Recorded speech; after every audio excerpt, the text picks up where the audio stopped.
எல்லாருமே பார்த்துருப்பீங்க அவ்வளோ எவ்வளோ க்ரௌடுன்னு. அப்போ கரூரில் மட்டும் ஏன் நீங்கள் அந்த ப்ரொடெக்ஷன் பண்ணலை, எதுக்கு அந்த இடத்த கொடுத்தீங்க அப்படின்றதான் கேள்வியாக இருக்கு. அவர் வந்தால் மாநாடாக தான் இருக்கும், அது கூட்டமாக இருக்காது அப்படின்னு ஒரு கேள்விலாம் கேட்டிருக்காரு.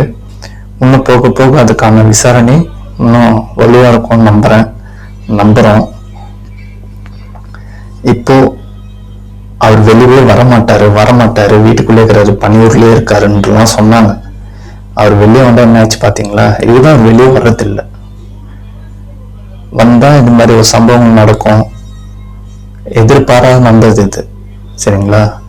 சில விஷயம் நடந்துச்சு, ஏன்னா இது அவங்களுக்கே தெரியல இது மாதிரி டக்குன்னு நடந்துச்சு அப்படின்னு. செருப்பு தூக்கி வச்சது, கரண்ட் ஆஃப் பண்ணது, நிறைய இது மாதிரி நடந்திருக்கு. ஆனா அந்த பர்டிகுலர்ல அங்க மட்டும் நடக்கிறதுக்கு என்ன, நாமக்கல்லாம் நடக்கல, திருச்சியிலும் நடக்கல, அரியலூரும் நடக்கல. அங்கெல்லாம் நடக்காம கரூர்ல நடந்தது மட்டும் என்ன? அது நல்லா விசாரிச்சு அதுக்கான யாரோ காரணமோ அவங்களுக்கு கண்டிப்பா தண்டனை கிடைக்கணும். ஏன்னா 41 உயிர் போயிருக்கு, சும்மா கிடையாது. ஒரு உயிர் போனாலும் அது உயிர் தான், போனவங்க திரும்பி வர போறது இல்லை. தயவு செஞ்சு நல்லா விசாரிச்சு அவங்களுக்கான நீதியை வழங்கணும். அதுக்கு யார் காரணமோ அவங்களை சட்டப்படி தண்டிக்கணும்னு கேட்டுக்கிறோம். அண்டு விஜயண்ணா, நீங்க எவ்வளவு கஷ்டத்தில் இருப்பீங்கன்றது எல்லாருக்குமே தெரியும். நீங்க அதுல இருந்து வெளியே வரணும், உங்களுக்கு நாங்க இருக்கோம். நீங்க பழைய மாதிரி வரணும், பழைய மாதிரி பேசணும். இப்ப அதுக்கு ஒண்ணு கதை கட்டுவாங்க. நீ தயவு செஞ்சு உங்க வழி எங்களுக்கு புரியும், அது எவ்வளவு பெரிய துயரன்றதும் உங்களுக்கு தெரியும். நீங்க கண்டிப்பா வெளியே வருவீங்கன்னு நாங்க நம்புறோம். நீங்க அதை கூட இருந்தீங்கன்னா உங்களுக்கு இன்னும் பலமா இருக்கும்.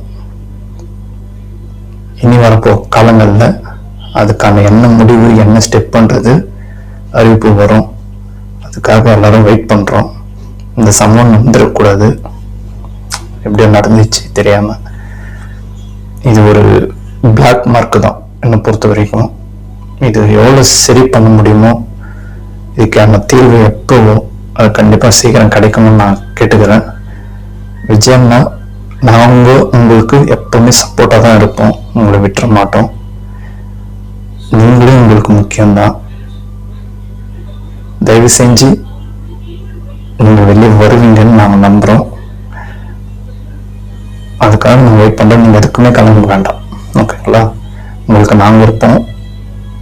26ல உங்களை உட்கார வைக்காம விட மாட்டோம், ஓகேங்களா? பார்க்கலாம் இனி வரப்போற காலங்களை.